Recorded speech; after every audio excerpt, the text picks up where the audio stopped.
ఇవాళ టీడీపీ రెండో జాబితా విడుదల కానుంది. 25 మంది అభ్యర్థులను ప్రకటించే ఛాన్స్ ఉంది. పొత్తులో భాగంగా 175 అసెంబ్లీ స్థానాల్లో 31 సీట్లు జనసేన బీజేపీకి వెళ్ళాయి. అలాగే 8 లోక్సభ సీట్లు ఆ రెండు పార్టీలకు కేటాయించింది. టీడీపీ 144 అసెంబ్లీ సీట్లు 17 లోక్సభ సీట్లలో పోటీ చేయనుంది. ఇప్పటికే 94 అసెంబ్లీ స్థానాలకు ఆ పార్టీ అభ్యర్థులను ప్రకటించింది. ఇంకా 50 సెగ్మెంట్లకు అభ్యర్థులను ప్రకటించాల్సి ఉంది. రెండో విడతలో వీలైనంత ఎక్కువ స్థానాలకు టికెట్లు కన్ఫర్మ్ చేస్తారని టీడీపీ ఆశాభావులు ఎదురు చూస్తున్నారు. అయితే పొత్తులో భాగంగా వదులుకుంటున్న నియోజకవర్గాల్లో చెలరేగుతున్న అసమ్మతిని చల్లబరిచే పనిలో ఉన్నారు పార్టీ పెద్దలు.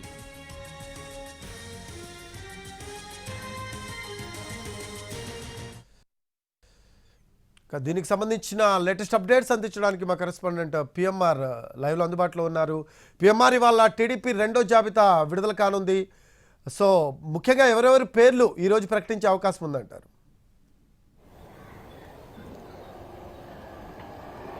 రఫీ, మనకు అందుతున్న సమాచారం మేరకైతే దాదాపు 20 నుంచి 25 స్థానాల మేరకు అభ్యర్థుల్ని టీడీపీ రెండో విడతగా ప్రకటించే సూచనలు కనిపిస్తున్నాయి. సో మనకు అందుతున్న సమాచారం మేరకు మొత్తంగా చూసుకుంటా ఉంటే అటు ఉత్తరాంధ్రకు సంబంధించి మరొక వైపు రాయలసీమ ప్రాంతానికి సంబంధించి సీట్లకు సంబంధించిన వ్యవహారంలో కొంత క్లారిటీ ఇచ్చే దిశగా ఇవాళ రెండో జాబితా ఉండే అవకాశం కనిపిస్తుంది. ఈ రెండో జాబితాలో ఎవరెవరికి సీట్లు దక్కుతాయన్న అంశానికి సంబంధించి కొంత టెన్షన్ అనేది నెలకొని ఉన్న పరిస్థితి కనిపిస్తుంది. ఎందుకంటే చాలా మంది సీనియర్లు ఎవరైతే టికెట్ ఆశిస్తున్నారో మొదటి విడత జాబితాలో ఎవరికైతే టికెట్లు లేవో వాళ్ళకి రెండో జాబితాలోనైనా టికెట్లు దక్కుతాయా లేదా అన్న చర్చ జరుగుతున్న పరిస్థితి కనిపిస్తుంది. సో ఈ నేపథ్యంలో అటు శ్రీకాకుళం జిల్లాలో కళా వెంకట్రావు కావచ్చు, గౌతు శిరీష పలాస నియోజకవర్గం నుంచి టికెట్ ఆశిస్తున్న గౌతు శిరీష, గౌతు శ్యాంసుందర్ శివాజీ కూతురు ఆమె టికెట్ ఆశిస్తున్నారు. ఆమె సీనియర్ నేతగా కొనసాగుతున్నారు. వాళ్ళకి వస్తుందా లేదా? అలాగే శ్రీకాకుళం నుంచి గుండా లక్ష్మీదేవమ్మ, ఆమె సీనియర్ నేతగా ఉన్నారు, మాజీ ఎమ్మెల్యేగా గతంలో పనిచేసిన పరిస్థితి. సో ఆమెకి టికెట్ ఉంటుందా లేదా? సో ఈ తరహాలో మరొక వైపు చూసుకుంటా ఉంటే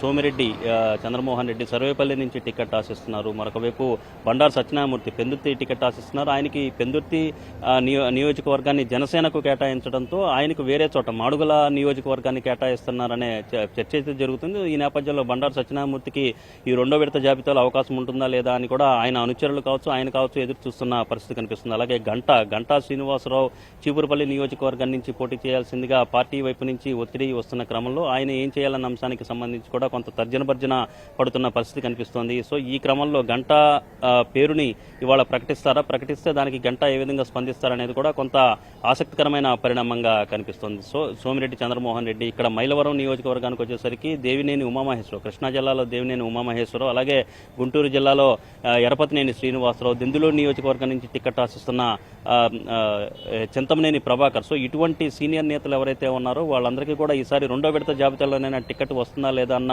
ఉత్కంఠత అయితే నెలకొని ఉన్న పరిస్థితి కనిపిస్తున్న నేపథ్యంలో మనకు అందుతున్న సమాచారం మేరకైతే సుమారు 25 స్థానాలకు సంబంధించిన అభ్యర్థుల్ని ప్రకటించే దిశగా చంద్రబాబు నాయుడు ప్రిపేర్ అయ్యారనేది మనకున్న సమాచారం. అలాగే కొన్ని ఎంపీ స్థానాలు 4-5 ఎంపీ స్థానాలకు సంబంధించిన అభ్యర్థులను కూడా ఇవాళ ప్రకటించే సూచనలు కనిపిస్తున్నాయి. రఫీ, దీనికి సంబంధించి మరొక వైపు అసంతృప్తులు ఎవరైతే ఉంటారో టికెట్ దక్కించుకోలేని వాళ్ళు కావచ్చు, పొత్తుల్లో భాగంగా ఇతర పార్టీలకు వెళ్లిపోయిన చోట్ల టీడీపీకి సంబంధించిన ఆశావాహులు ఎవరైతే ఉంటారో వాళ్ళందరికీ ఇప్పటికే టీడీపీ అధినాయకత్వం నచ్చజెప్పింది. నిన్న కూడా నచ్చజెప్పిన ప్రయత్నం చేసింది. సో ఈ క్రమంలో ఎక్కడైతే సీట్లకు సంబంధించిన క్లారిటీ వచ్చిందో, అభ్యర్థులకు సంబంధించిన క్లారిటీ వచ్చిందో, బుజ్జగింపుల పర్వం పూర్తయిందో ఆ నియోజకవర్గాలకు సంబంధించిన అభ్యర్థులను రెండో విడత జాబితాలో ప్రకటించే సూచనలు కనిపిస్తున్నాయి. Rafi, right, thanks for updates PMR. Right, అది ఇవాళ టీడీపీ రెండో జాబితా విడుదల కానుంది. 25 మంది అభ్యర్థులను ప్రకటించే ఛాన్స్ ఉంది.